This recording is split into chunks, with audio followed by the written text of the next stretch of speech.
Well, a warm welcome and thank you for joining us today. My name's Carty from Solace Financial, which is a locally owned financial planning firm here in Brisbane. Today we have Richard Quinn, the CIO and Principal of Bentham Asset Management. Prior to this, Richard was the Director and Head of the APAC division of the Credit Investment Group for Credit Suisse Alternative Investments. Richard spent 9 years with Credit Suisse in the fixed income team as a credit portfolio manager, where he established and managed Bentham's current high-yield, global income and syndicated loans fund. Thanks for joining me today, Richard. As a fund manager specialising in global income and yield, can you talk us through Bentham's asset management's history and investment philosophy? Yeah, sure. Like Bentham is a global credit and fixed interest investor. So we would see ourselves as a global relative value investor. The business or the company Bentham has been going for about 15 years. Prior to that, my team was at Credit Suisse, and we spun out of Credit Suisse 15 years ago. And we were basically sponsored into a boutique by Challenger Insurance. And they're a minority shareholder in our company. So yeah, that's how we started. And obviously, we've been involved, like I've been managing credit and fixed income accounts as a portfolio manager for over 25 years. Okay, so what's the investment process you use with your portfolios? Yeah, listen, we're much more of a global sort of investor. So we do look around the globe, and we put everything into this a similar relative value context. So when we're investing, some people call, well, they talk about having a top-down process. We actually have one because that's the start of our process. And basically that means we look at the current environment, where markets are pricing things. So we look at current valuations, and then we'll do multiple scenarios for those assets. And like when we break assets down into different sectors and we forecast a return for each of those sectors, we usually do a 1 year, 2 year, and 3 year forecast. We use a closed form model for that, which is another way of saying, if you finish 1 year well, you can't start with the previous year's performance. And we forecast 4 different scenarios. We forecast a central scenario, a bearish, and a bullish scenario, and we even forecast a recession or depression scenario. So we do that top-down stuff just to get context of where value is in the market. We do see valuations as being our North Star. And it allows us to sort of step away from the market. You can get carried away in markets if you don't have a real stable point to look at. It's sort of like navigating in some ways. If you don't know where you are, you can't really point your boat in the right direction. Okay, so with that, how do you then assess the risk when you make the investment decisions? Yeah, well, so a good example would be if you're towards the end of a credit cycle or an interest rate cycle, there are different risks, if that makes sense. So, right now we have more interest rate risk because we're seeing rate cuts. If we were to go floating rate, that would be riskier than being fixed, if that makes sense. So we look at absolute and relative risks and downside risks, and we put all our exposures, and the 2 major risks we have within our portfolios are credit risk and interest rate risk. And then we put it into a measurable unit in a portfolio context. Like we've been doing it for a long time. So credit risk to us is something we manage well. And we manage low risk portfolios, and we manage high risk portfolios.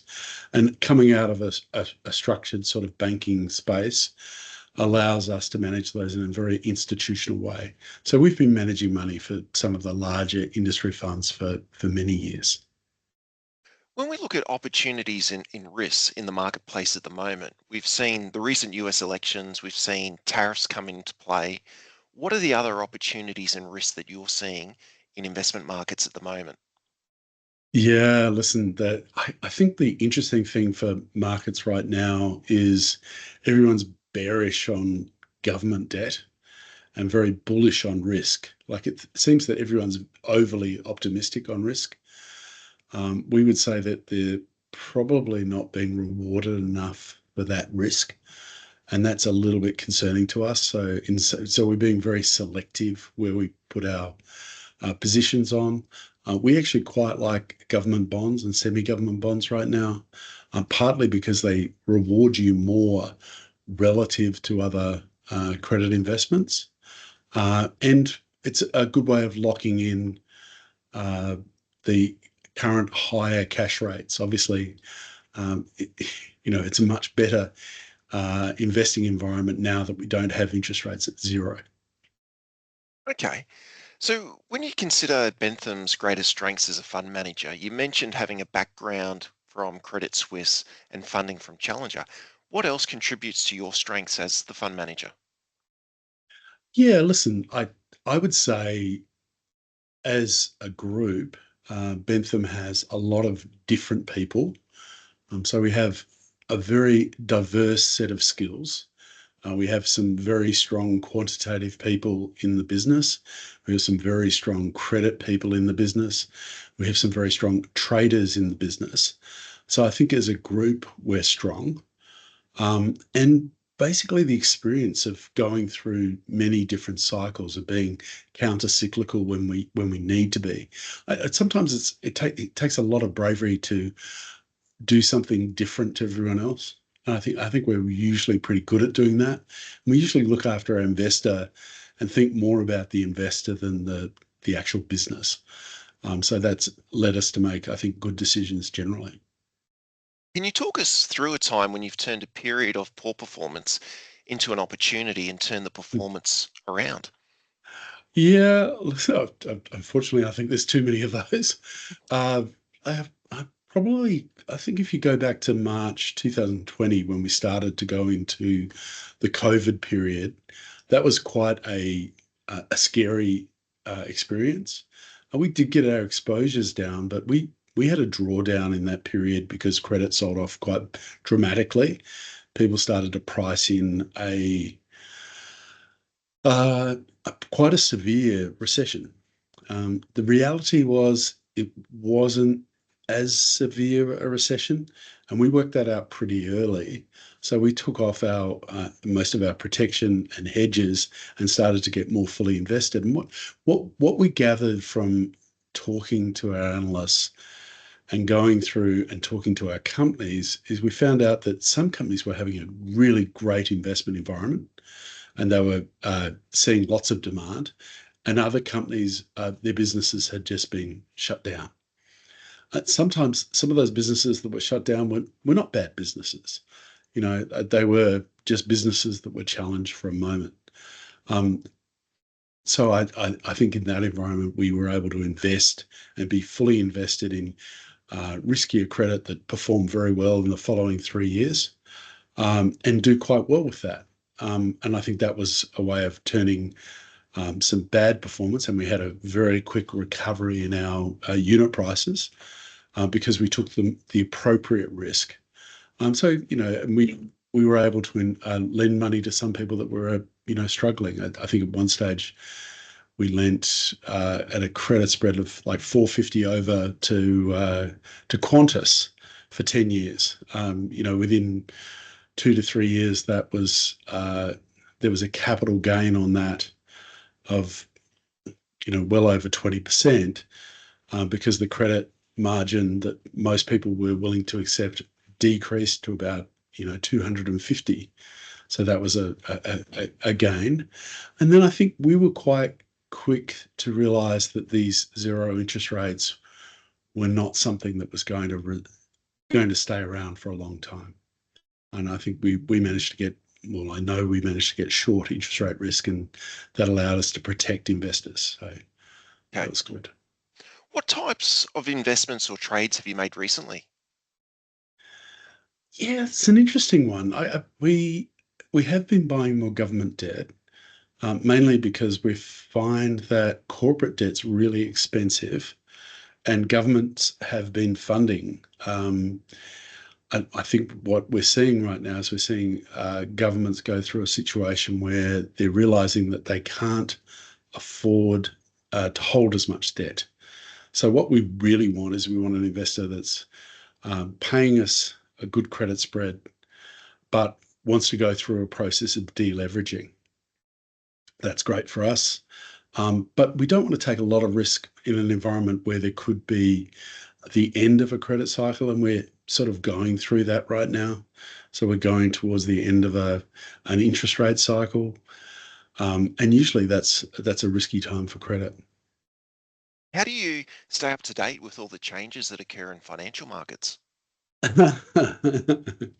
um, you don't get as much sleep as you'd like. Listen, we obviously have a lot of real time connection, and I think we all know that there's so many connections that we can get right now. There are so many.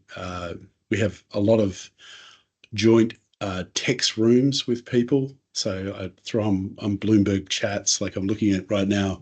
There's probably 30 Bloomberg chats with different companies. And then we have a bunch of people within our group.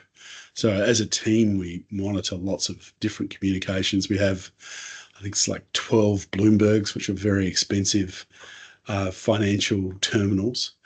And then we pay for data services as well from rating agencies and the like. And we also pay for data services that allow us to look inside companies a little bit more.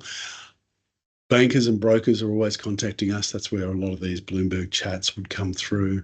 And then there are other, I would say, professional services that allow us to talk to different specialists in different industries at different times. And then obviously we've got analysts that we can touch in each industry sector. And that's actually one of those things that we did in March 2020 to understand which companies were open and which ones were shut.